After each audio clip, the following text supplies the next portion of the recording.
May isa natong tagdo ning usa ka pastora nga matuod pa niya ang pagpamuak sa mga imahe sa mga santo kabubot-on sa Ginoo. Paminaw na to.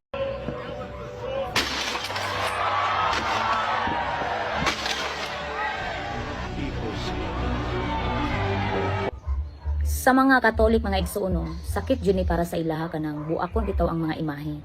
Kay girespeto man gud na nila. So kung buakon nimo na, masuko jud na sila. Kay bililhon man na para sa ilaha. Wala jud kay mahimo mga igsuon. Kay gani kato bitaw ang gibuhat ni Moises na tansong ahas.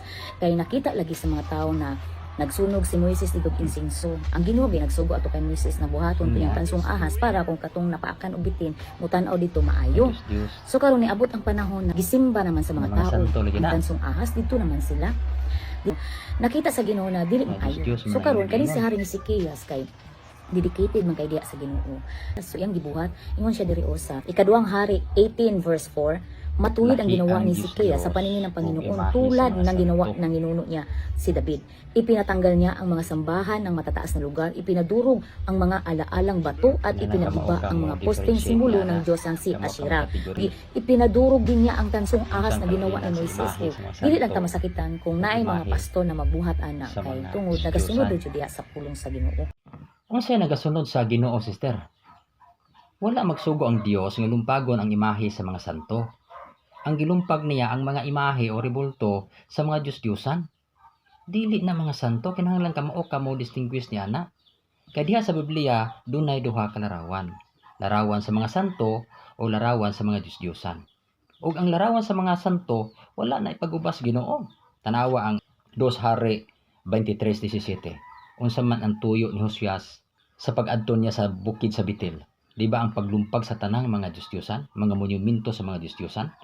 Pero sa dihang nakakita siya sa monumento sa propeta, unsa may giingon ni Josias, matud pa niya, unsa man kanang monumentuha sa unahan. Ug ang mga tawo mitubag kaniya, monumento kana sa propeta, kamoy magtagna kanimo nga pagabuhaton nimo nining adlaw. Sa may tubag ni Josias, ayaw ka nag-iapil kay wala kinilabot sa plano sa Dios. So ang monumento sa propeta, dili ka na apil sa pagbungkag kay dili makana Diyos-Diyosan. Kadtong bitin, no? Gisimba man to, giisip na mato nila nga Dios, mao nang nasuko ang Ginoo kay abuguan man ang Ginoo suma sa unang sugo.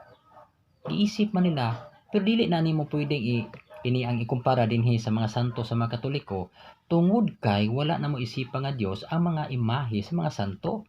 Kun dili galamiton lamang kana diha sa pagsimba. Kay doon na may kagamitan diha sa pagsimba. Now, kining magguba sa mga imahe sa mga santo, no?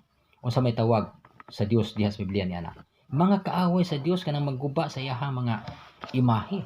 Kung atong basahon ang Salmos sa iyahang kapitulo 74 bersikulo 4 ingon ani ato mabasa, ang mga kaaway mo misinggit nga madaugon diha sa imong templo.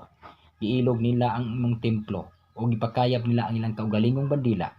Ingon sila sa mga mamutol og kahoy nga namutol pinaagi sa wasay. Tanawa ang katong nay imong gipakita. Wasay, no? Sila mo'y naigo ani. O gilumpag nila pinaagi sa atsa og martilyo ang kahoy nga may dibuho. Sa man nagdibuho carved image. So, kaaway day sa Dios ang maglumpag o mga dibuho o imahe nga sa templo. Kung tanaw namo ang Ezekiel 41:17-19, ang templo sa Dios dunay mga kinulit nga larawan, mga balaan. So dunay mga balaan nga mga butang, kinulit nga mga balaan o kana wala idili sa Dios. Nagsugo ang Dios niya na. Dili pareha ang mga butang balaan o di balaan. Leviticus 10:10. So makita na to nga diha sa balaang kasulatan ang kaaway sa Dios mao katong magalumpag sa mga rebulto sa mga imahe sa mga santo suma sa Salmo 74 bersikulo 4 ngadto sa 6.